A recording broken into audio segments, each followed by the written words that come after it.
दोस्तों, महाभारत की कथा भीष्म पितामह के बिना अधूरी है। महाभारत के योद्धाओं का वर्णन आता है तो भीष्म पितामह का नाम बहुत ही आदर के साथ लिया जाता है। भीष्म पितामह एक वचन के बंधन से बंधे थे जिसको उन्होंने अपनी अंतिम सांस तक निभाया, लेकिन भीष्म पितामह का स्नेह पांडवों के प्रति ज्यादा था। आज की वीडियो में हम आपको बताएंगे भीष्म पितामह की वो खास 12 बातें जिसे बहुत ही कम लोग जानते हैं। तो स्वागत है दोस्तों आपका एक बार फिर से हमारे चैनल अनोखी दुनिया पर। अगर अभी तक आपने हमारे चैनल को सब्सक्राइब नहीं किया है तो जल्दी से कर लीजिए और कमेंट्स में जय श्री कृष्णा जरूर लिखें। पहली खास बात ये है कि जब भीष्म पितामह की शैया पर लेटने की खबर चारों तरफ फैली तो कौरवों और पांडवों की सेना में हाहाकार मच जाता है। दोनों दलों के सैनिक और सेनापति युद्ध करना छोड़कर भीष्म पितामह के पास एकत्रित हो जाते हैं। दोनों बलों के राजाओं से भीष्म पितामह कहते हैं कि राजागणों, मेरा सिर नीचे लटक रहा है, मुझे उपयुक्त तकिया चाहिए। उनके आदेश पर तमाम राजा और योद्धा तरह तरह के तकिए ले आते हैं, किंतु भीष्म पितामह उनमें से एक को भी स्वीकार नहीं करते और मुस्कुरा कर कहते हैं कि ये तकिए इस वीर शैया के काम आने के योग्य नहीं हैं। फिर वे अर्जुन की ओर देखकर कहते हैं कि बेटा, तुम तो क्षत्रिय धर्म के विद्वान हो, क्या तुम मुझे उपयुक्त तकिया दे सकते हो? आज्ञा पाते ही अर्जुन ने आंखों में आंसू भर लिए और उनको अभिवादन करते हुए भीष्म की तरफ बड़ी तेजी से 3 बार छोड़े, जो कि उनके सर को छूते हुए पृथ्वी में जा लगे। बस इसी तरह से सर को सिरहाना मिल गया। इन बाणों का आधार मिल जाने से सिर के लटकने की पीड़ा थोड़ी कम हो गई। इतना सब कुछ होने के बावजूद भी भीष्म क्यों नहीं देते हैं प्राण? अब आइए दूसरे रहस्य के बारे में जानते हैं। भीष्म पितामह कोई सामान्य व्यक्ति नहीं थे, वे मनुष्य के रूप में देवता वसु थे। उन्होंने ब्रह्मचर्य का कड़ा पालन करके योग विद्या द्वारा अपने शरीर को पुष्ट कर लिया था। दूसरा, उनको इच्छा मृत्यु का वरदान भी प्राप्त था। इस युद्ध के समय अर्जुन 55 वर्ष के थे, कृष्ण 83 वर्ष के और भीष्म 150 वर्ष के थे। उस काल में 200 वर्ष की उम्र होना सामान्य बात थी। बुद्धों के काल में भी भारत में कम से कम 150 वर्ष की उम्र हुआ करती थी। इसमें शुद्ध वायु, वातावरण और योग ध्यान का बड़ा योगदान था। भीष्म जब युवा थे तब कृष्ण और अर्जुन पैदा भी नहीं हुए थे।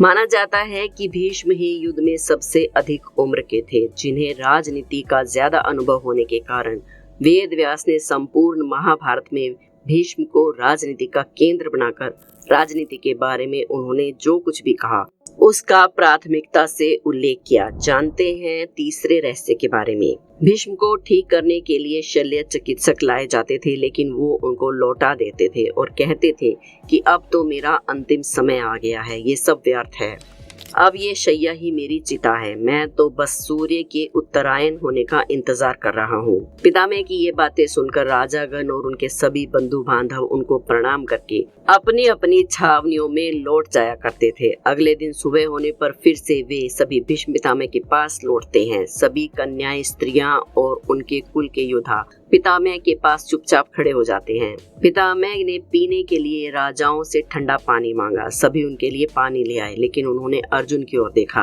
अर्जुन समझ गए और उसने अपने गांडीव पर तीर चढ़ाया और परिजन अस्त्र का प्रयोग करके उसे धरती में छोड़ दिया। धरती से अमृत तुल्य सुगंधित बढ़िया जल की धारा निकलने लगती है। उस पानी को पीकर भीष्म पितामह तृप्त हो जाते हैं। फिर भीष्म दुर्योधन को समझाते हैं कि युद्ध छोड़कर वंश की रक्षा करो। उन्होंने अर्जुन की बहुत प्रशंसा की और दुर्योधन को बार बार समझाया कि हमारी ये गति देखकर संभल जाओ, लेकिन दुर्योधन उनकी एक भी सुनने को तैयार नहीं था। फिर भी उसने युद्ध को जारी रखा। अगले दिन फिर से सभी उनके पास इकट्ठे होते हैं। वे नए सेनापति कर्ण को बहुत समझाते हैं और दोनों पक्षों में अपने अंतिम वक्त में भी संधि कराने की चेष्टा करते हैं। चौथा रहस्य, महाभारत के युद्ध में पितामह कौरवों की तरफ से सेनापति थे। कुरुक्षेत्र का युद्ध आरंभ होने पर प्रधान सेनापति की हैसियत से भीष्म ने 10 दिन तक घोर युद्ध किया था और 9वें दिन भयंकर युद्ध हुआ, जिसके चलते भीष्म ने बहादुरी दिखाते हुए अर्जुन को घायल करके रथ को जर्जर कर दिया। युद्ध में भीष्म पितामह के इस नरसंहार को रोकने के लिए कृष्ण को अपनी प्रतिज्ञा तोड़नी पड़ी। अर्जुन के रथ का टूटा हुआ पहिया लेकर कृष्ण भीष्म पर झपटते हैं, लेकिन अपनी प्रतिज्ञा याद आते ही वो शांत हो जाते हैं। लेकिन उस दिन भीष्म पितामह ने पांडवों की सेना का अधिकांश भाग समाप्त कर दिया था। 10वें दिन भीष्म द्वारा बड़े पैमाने पर पांडवों की सेना को मार देने से घबराए हुए पांडव पक्ष में फैल गया था भय। तब श्री कृष्ण के कहने पर पांडव भीष्म के सामने हाथ जोड़कर उनसे उनकी ही मृत्यु का उपाय पूछने जाते हैं। भीष्म कुछ देर सोचने पर उपाय बता देते हैं। अब आइए जानते हैं 5वें रहस्य के बारे में। दोस्तों, सत्यवती ने शांतनु से उत्पन्न पुत्र चित्रांगद और चित्रवीर्य की मृत्यु हो जाने के बाद भीष्म पितामह से बार बार अनुरोध किया कि अब वो अपने पिता के वंश को आगे चलाएं। सत्यवती उनसे बार बार कहती थी कि अब वो विवाह कर ले ताकि उनकी विरासत को संभालने वाला कोई वारिस आ जाए, लेकिन भीष्म पितामह अपनी प्रतिज्ञा तोड़ने को तैयार नहीं थे। ऐसे में सत्यवती विचित्रवीर्य की विधवा अंबालिका और अंबिका को नियोग प्रथा द्वारा संतान उत्पन्न करवाने का सोचती है। भीष्म की अनुमति लेकर सत्यवती अपने पुत्र वेदव्यास द्वारा अंबिका अंबालिका के गर्भ से यथाक्रम धृतराष्ट्र और पांडु नाम के 2 पुत्रों को उत्पन्न करवाती है। छठा रहस्य। देवव्रत जब निषाद कन्या सत्यवती को लाकर अपने पिता शांतनु को सौंपते हैं तो शांतनु की खुशी का ठिकाना नहीं रहा। शांतनु प्रसन्न होकर देवव्रत से कहते हैं कि हे पुत्र, तूने पितृभक्ति के वशीभूत होकर ऐसी कठिन प्रतिज्ञा ली है जो न आज तक किसी ने ली है और न ही भविष्य में कोई लेगा।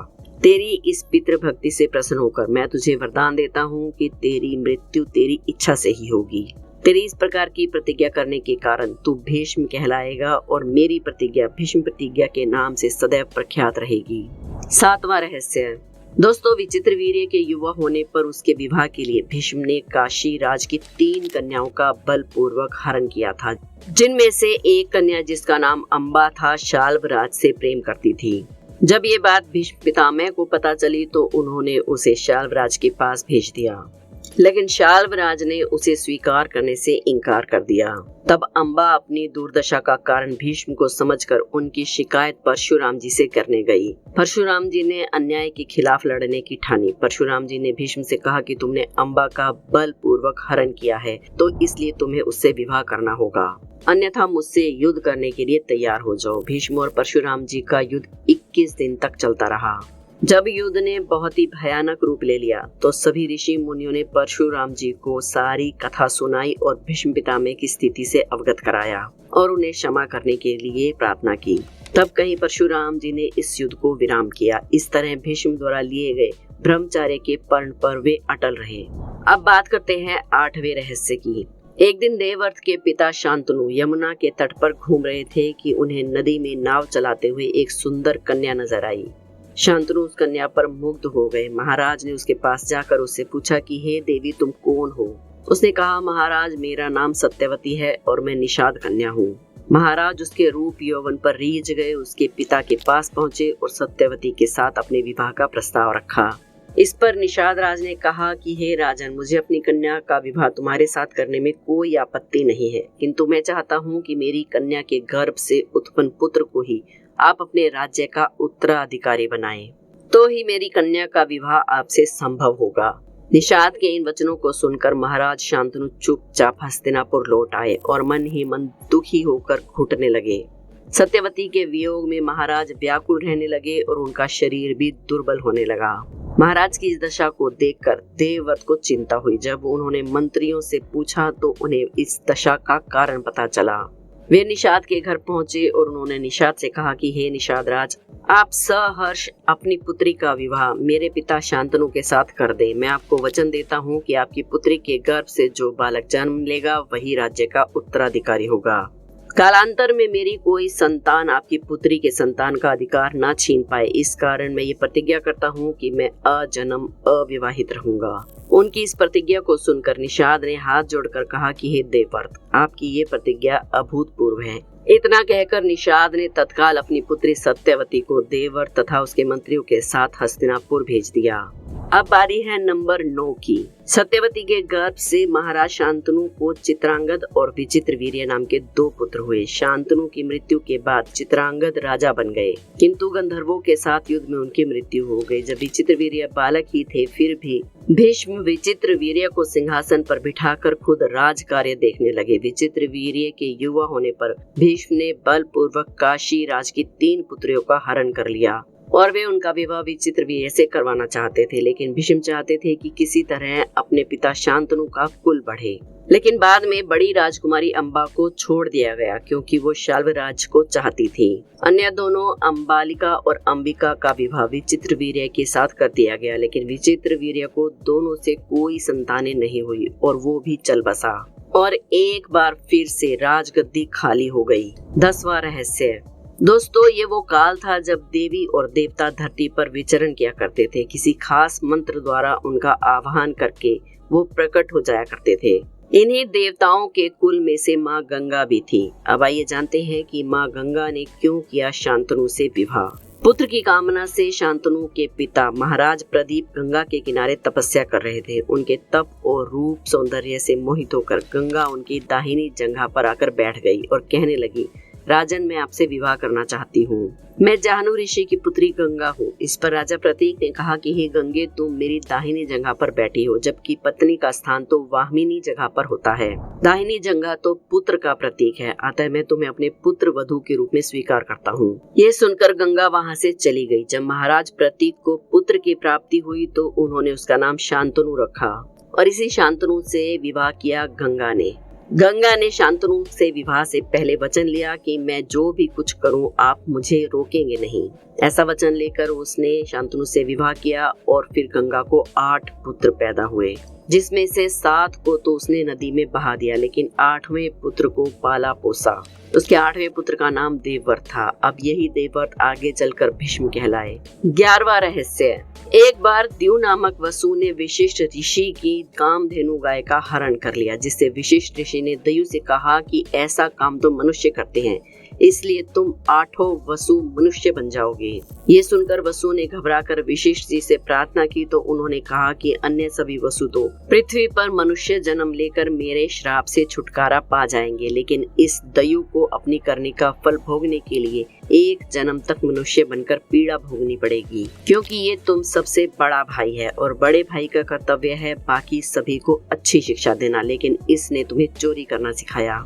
ये सुनकर सभी वसु गंगा माँ के पास गए और उन्हें ऋषि विशिष्ट के शाप के बारे में बताया और उनसे प्रार्थना की कि आप मृत्यु लोक में अवतार लेकर हमें अपने गर्भ में धारण करें और ज्यों ही हम जन्म ले हमें पानी में डुबा दे। इस तरह से हमारी जल्दी से मुक्ति हो जाएगी।